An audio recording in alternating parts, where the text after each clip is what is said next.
Fala T&D, estamos diretamente aqui do CBTD, que é o Congresso Brasileiro de Treinamento e Desenvolvimento, na sua 38ª edição. Eu tenho o prazer de receber aqui nos nossos estúdios Luciano Zanzoni e Danilo Parisi. Obrigada pela presença de vocês. Prazer é nosso. Prazer. Eu já quero que vocês contem um pouquinho aí do trabalho, o que vocês fazem. O Luciano, gente, é direto do Ministério Público lá de Brasília. Isso. Está gerindo treinamento e desenvolvimento para cerca de 3.000 profissionais no Brasil todo. E me disse que essa equipe dele aí de 17 pessoas, há 2 anos se tornou uma secretaria. Por que isso aconteceu? Quais foram os desafios que impulsionaram essa equipe de vocês a terem essa repercussão ainda maior? O Ministério Público tem a peculiaridade de você ter 2 perfis diferentes. O perfil dos membros, são os procuradores, e o perfil dos servidores, né? Houve uma necessidade institucional de você trazer uma importância estratégica à capacitação, principalmente da parte finalística do órgão, que é a parte do direito, a parte dos procuradores e tal. E aí isso gerou, no Departamento de Recursos Humanos, na época de gestão de pessoas, a necessidade de você agregar um status maior à área de treinamento, justamente para poder contemplar a elite do Ministério Público, que são os procuradores, né? E aí houve uma alteração no organograma da instituição, que gerou a criação de uma secretaria comandada por um procurador, né, uma procuradora, da qual eu faço parte como um dos coordenadores, e nós trabalhamos justamente em todos os desenhos, as metodologias e toda a estratégia de capacitação do órgão todo de mais de 3.000 pessoas. É uma equipe que começou, uma secretaria que começou há uns 2 anos atrás, né? Hoje, você sabe que no órgão público a dinâmica é bem diferente do setor privado. Eu também já fui do setor privado, seja bem disso, dessa comparação. E isso demorou uns 2 anos para chegar onde está hoje. E nos últimos 2, 3 meses a gente teve um upgrade de pessoas no quantitativo, que nos propiciou um atingimento maior de metas, em torno de 40% em relação ao ano anterior, em termos de volume de capacitação. Então a gente conseguiu agregar dentro do MP uma gestão que propiciou você tornar, e está tornando, é um processo, nós estamos conseguindo chegar num objetivo de elevar o treinamento e o desenvolvimento a níveis estratégicos, que é o nosso objetivo lá dentro, o objetivo da nossa secretária, para o qual nós também trabalhamos, entendeu? E o Luciano falou uma palavra-chave para mim, que é a questão do volume de capacitação, que eu acredito que seja uma mudança para todo tipo de empresa. Aumentou a necessidade de você capacitar com mais agilidade e com mais eficiência. E nisso tem tudo a ver o que o Danilo oferece pra gente, que é uma plataforma. Me conta um pouco aí, conta pra gente, Danilo, como é que foi essa transição sua de já vir da área de games para poder oferecer uma plataforma que auxilia as empresas dentro de gamificação a ter um melhor resultado em treinamento e desenvolvimento. É interessante isso, porque essa transição, né, do mercado de games como entretenimento, ela é um pouco diferente do mercado de gamificação. Exato. Né? A gamificação, ela vai usar técnicas, mecânicas e dinâmicas que existem nos jogos para melhorar processos, né, processos educacionais, coisas do cotidiano que envolvem essas dinâmicas. Então, eu tiro uma visão de entretenimento, mas eu trago todo o engajamento que tem no modelo de jogos. Né? Então, a gente consegue fazer isso. E como que a gente faz isso na Ludus? A gente traz uma plataforma, né, e justamente uma plataforma permite você escalar seus treinamentos, né, onde as pessoas podem colocar seus cursos, seus treinamentos lá, e através das dinâmicas gamificadas a gente consegue aumentar o processo de performance, de engajamento, né, de retenção. Por quê? Porque uma vez que os treinamentos deixam de ser aqueles treinamentos mais tradicionais, formatos tediosos, eu diria assim, né, para ser processos mais lúdicos. E esse fator que o Luciano comentou é verdade, porque as empresas procuram muito a gente, por quê? A gente consegue escalar esses cursos, eu posso direcionar cursos para cada tipo de perfil, para cada tipo de área, a gente consegue fazer isso, né, em uma forma que eu escalo e eu reduzo os custos, porque a gente sabe o quanto que é custoso um treinamento presencial, né? Então a gente consegue trazer essa preparação para todos os colaboradores, para todo o grupo da empresa, de uma forma que atenda a todo mundo e que o gestor tenha os dados, tenha informação, e aí ele consegue tirar eventuais gaps, né, situações que você vai aprender e falar, olha, eu preciso melhorar nesse ponto específico. Então você gera um novo treinamento, um novo processo para aumentar a produtividade no final do dia. Luciano, você saiu lá de Brasília e veio para cá, para o Congresso. Eu queria entender com você o que é que te motiva a vir aqui, quais são os desafios que te impulsionam a falar, eu preciso lá para poder resolver essas áreas dentro do treinamento e desenvolvimento do Ministério Público. Elisa, é bem interessante isso que o Danilo colocou, principalmente porque, por nós sermos uma instituição de amplitude nacional, você tem a necessidade de se utilizar dessas ferramentas, principalmente no modelo híbrido de treinamento, digamos assim, né? Porque a gente está presente nos 24 estados da federação, então a gente não tem como juntar todo mundo. É uma coisa que sai, como você falou, dá um ganho de escala maior, você consegue atingir um número de pessoas maior, né? E a um custo bem menor. Então, para nós é interessante. Nós estamos, a gente crê que isso é uma tendência. Eu acho que o maior desafio nosso em termos de servidor público federal e participante aqui do CBTT por um órgão público é você tentar adaptar a realidade do mundo corporativo à realidade do setor público, que é bem diferente, né? Agora, nós estamos trazendo muita coisa para o setor público de paradigma do setor privado, principalmente no que diz respeito ao alcance do treinamento, ao nível de qualidade do treinamento, ao engajamento do treinamento. Então eu acho que é muito em cima disso aí. É você aproveitar essas experiências que nós estamos coletando aqui, esse benchmark que nós estamos fazendo aqui, e trazer essas opções, essas sugestões de engajamento, porque é isso que nós sentimos falta. Veja só a diferença, só para você entender.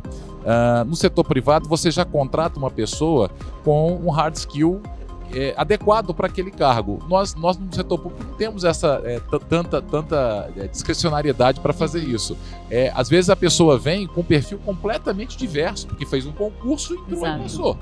Então a gente vai ter que às vezes começar do zero com um determinado perfil, né? Então isso suscitou dentro do órgão uma necessidade da gente dar uma importância grande para isso, porque você na verdade acaba tendo que desenvolver um profissional lá dentro. Ele chega cru, né?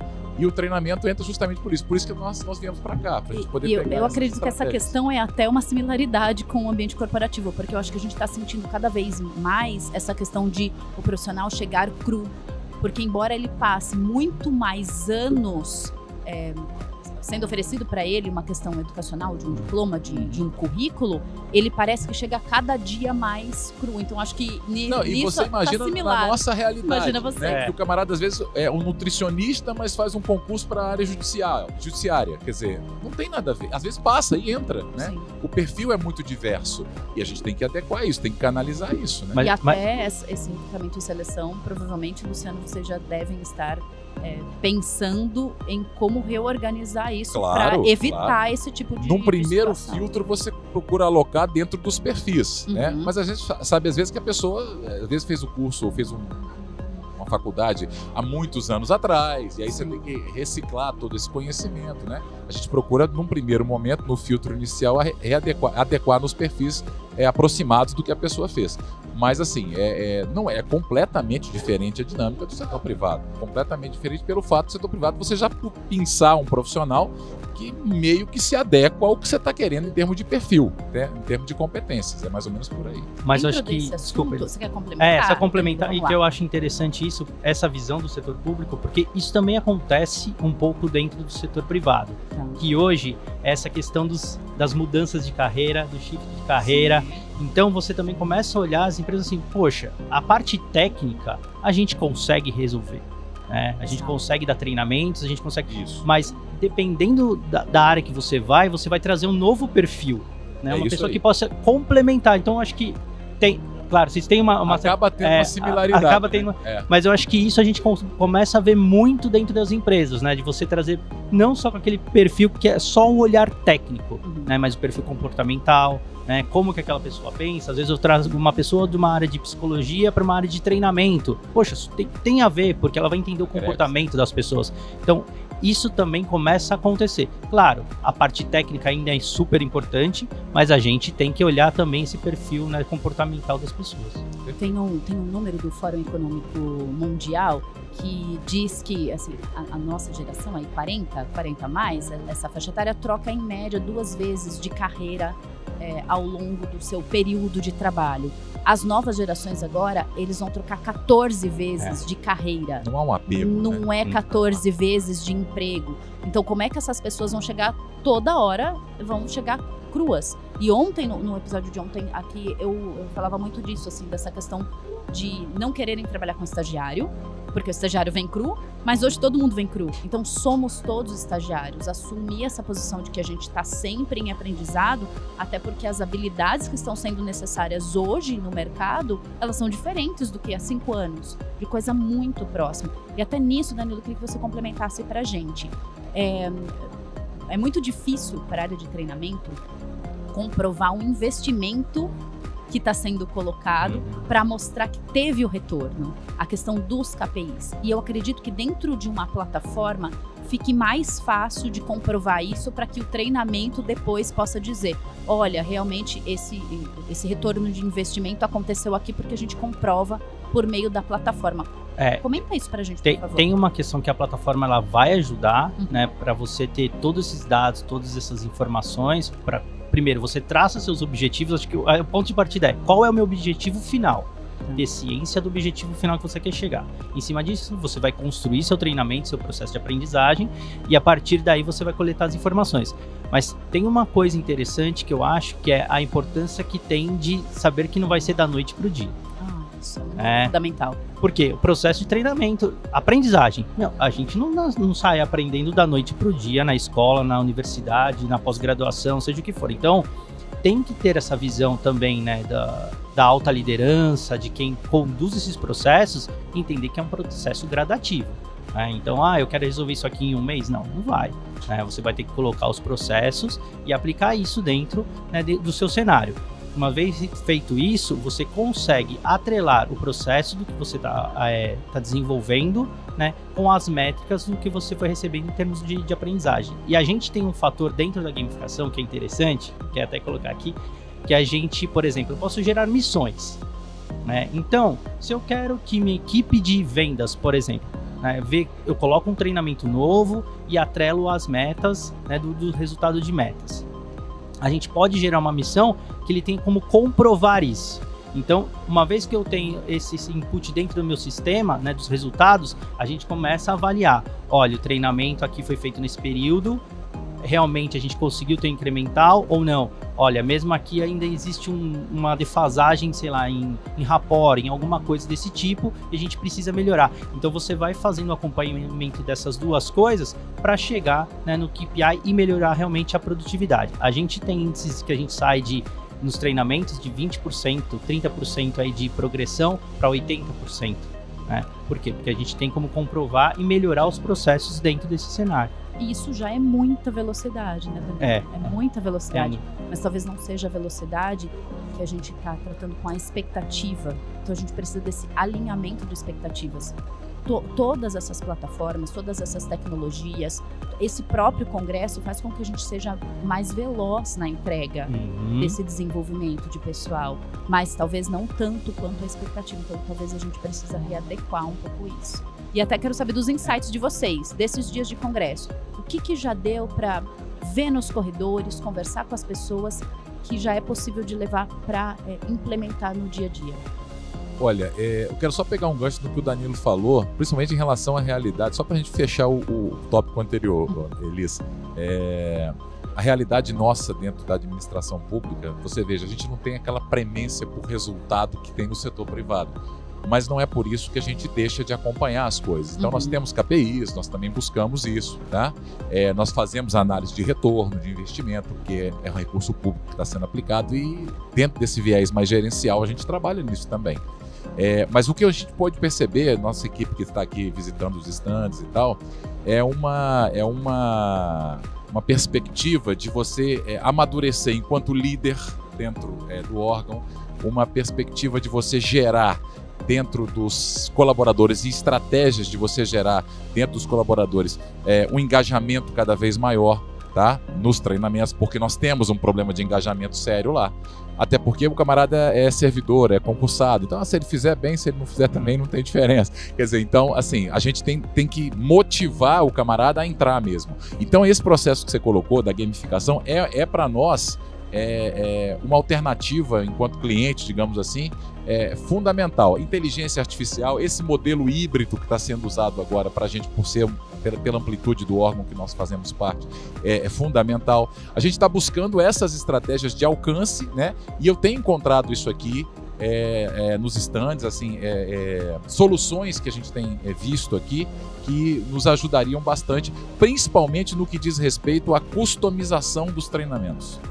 E é aquilo que você falou, você pode criar um curso customizado para um grupo de pessoas que possa ter um alcance maior a esse grupo de pessoas, porque faz parte da realidade deles. Eu acho que é por aí.